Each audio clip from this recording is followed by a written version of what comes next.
అందరికీ నమస్కారం అండి. ప్రకాశం జిల్లాలో మాగుంట శ్రీనివాసరెడ్డి గారి అనుచర వర్గం దర్శి నియోజకవర్గం వ్యాప్తంగా ప్రతి పంచాయతీలో గూడా ఉంటుంది. సో, ఆ అనుచర వర్గం మొత్తం ఆయన ఏ పార్టీకి మద్దతిస్తే ఆ పార్టీకి ఓటేసే స్థాయిలో ఆయన ఫాలోవర్స్ ఉంటారు. అయితే ఇటీవల తెలుగుదేశం పార్టీలో చేరాలి అని నిర్ణయించుకున్న తరువాత మాగుంట శ్రీనివాసరెడ్డి గారు తనతో పాటుగా మరొక వ్యక్తిని తెలుగుదేశం పార్టీలోకి తీసుకురావాలి అని భావిస్తున్నారు. ఆయన ఎవరో తెలుసుకోబోయే ముందు మీరింకా మన ఛానల్ గనుక సబ్స్క్రైబ్ చేసుకోకపోతే సబ్స్క్రైబ్ చేసుకోండి. ఈ వీడియోని లైక్ చేయండి, షేర్ చేయండి. మీ అభిప్రాయాన్ని కామెంట్ రూపంలో తెలియజేయండి.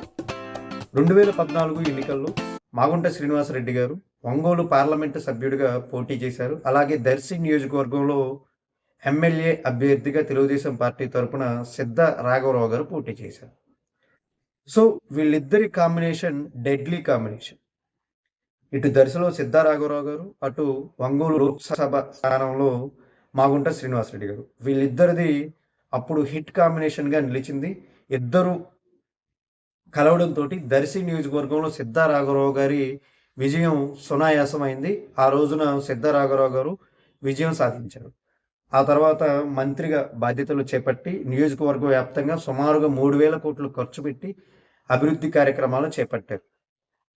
అయితే ఈ ఫలితాలని దృష్టిలో ఉంచుకున్న మాగుంట శ్రీనివాసరెడ్డి గారు మరొక్కసారి ఆయనతో పాటుగా సిద్ధ రాఘవరావు గారిని కూడా తెలుగుదేశం పార్టీలోకి తీసుకురావడానికి ప్రయత్నిస్తున్నట్లు తెలుస్తుంది. అయితే ఈసారి సిద్ధ రాఘవరావు గారు వైఎస్ఆర్ కాంగ్రెస్ పార్టీలో ఉన్నారు ఆల్రెడీ. మరి ఆయన వైఎస్ఆర్ కాంగ్రెస్ పార్టీకి రాజీనామా చేసి తెలుగుదేశం పార్టీలో చేరి దర్శి ఎమ్మెల్యే అభ్యర్థిగా పోటీ చేస్తారా లేదా మాగుంట గారి కోరిక మేరకు అనేది చూడాలి.